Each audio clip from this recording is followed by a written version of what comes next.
ಎಲ್ರಿಗೂ ನಮಸ್ಕಾರ. Welcome to my channel Shruti vlogs Kannada. ಎಲ್ಲರೂ ಹೇಗಿದ್ದೀರಾ? ಎಲ್ಲರೂ ಚೆನ್ನಾಗಿದ್ದೀರಾ ಅಂದ್ಕೊಂಡು ಇವತ್ತಿನ ವಿಡಿಯೋನ ಸ್ಟಾರ್ಟ್ ಮಾಡ್ತೀನಿ. ಯಾರೆಲ್ಲ ನನ್ನ ಚಾನಲ್ನ ನೋಡ್ತಿದ್ರೆ ಪ್ಲೀಸ್ ಸಬ್ಸ್ಕ್ರೈಬ್ ಮಾಡ್ಕೊಳ್ಳಿ, ಪಕ್ಕದಲ್ಲಿರೋ ಬೆಲ್ ಐಕಾನ್ ಬಟನ್ನು ಒತ್ತಿ. ನಾನಿವತ್ತು ಸಂಕ್ರಾಂತಿ ಸ್ಪೆಷಲ್ ಎಳ್ಳು ಬೆಲ್ಲ ಮಾಡೋದು ಹೇಗೆ ಅಂತ ಹೇಳ್ತಿದ್ದೀನಿ.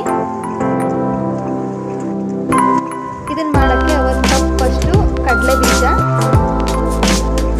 1 ಕಪ್ ಅಷ್ಟು ಪುಟಾಣಿ, ಒಂದು ಅರ್ಧ ಕಪ್ಪಷ್ಟು ಒಣ ಕೊಬ್ಬರಿ, ಒಂದು ಅರ್ಧ ಕಪ್ಪಷ್ಟು ಬೆಲ್ಲ, ಒಂದು ಅರ್ಧ ಕಪ್ಪಷ್ಟು ಬಿಳಿ ಎಳ್ಳು. ಅದನ್ನು ಮಾಡೋದು ಹೇಗೆ ಅಂದರೆ ಒಂದು ಒಲೆ ಹಚ್ಚಿ ಒಲೆ ಮೇಲೆ ಅಂಟಿಟ್ಟು ಶೇಂಗಾ ಬೀಜನ ಚೆನ್ನಾಗಿ ಹುರ್ಕೋಬೇಕು.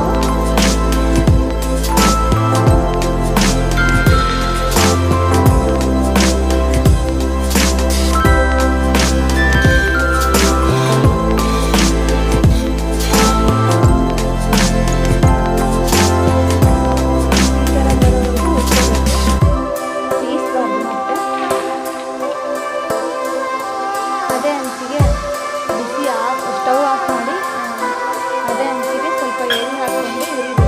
ಆಲ್ರೆಡಿ ಹಂಚು ಕಾದಿರುತ್ತಲ್ಲ, ಹಂಗಾಗಿ ಅದರಲ್ಲೇ ಹುರಿದಿರುತ್ತೆ. ಹುರಿದಿರೋಂಥ ಎಳ್ಳನ್ನು ಒಂದು ಪ್ಲೇಟಿಗೆ ಟ್ರಾನ್ಸ್ಫರ್ ಮಾಡ್ಕೋಬೇಕು. ಆಮೇಲೆ ಒಂದು ಮಿಕ್ಸಿಂಗ್ ಬೌಲ್ ತೊಗೊಂಡು ಅದಕ್ಕೆ ಉಪ್ಪು ಸಿಪ್ಪೆ ತೆಗೆದಿರ್ತೀವಲ್ಲ ಆ ಶೇಂಗಾ ಬೀಜನ ಅದಕ್ಕೆ ಸೇರಿಸ್ಕೋಬೇಕು. ಆಮೇಲೆ ನಾವು ಹುರಿದಿರ್ತೀವಲ್ಲ ಆ ಎಳ್ಳು ಕೂಡ ಸೇರಿಸ್ಕೋಬೇಕು. ಆಮೇಲೆ ಪುಟಾಣಿನೂ ಸೇರಿಸ್ಕೋಬೇಕು.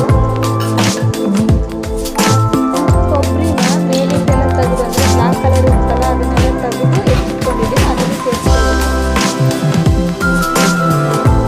ಆಮೇಲೆ ಇದಕ್ಕೆ ಒಂದು ಅರ್ಧ ಕಪ್ಪಷ್ಟು ಆದಷ್ಟು ಬೆಲ್ಲನ ಸೇರಿಸ್ಕೋಬೇಕು.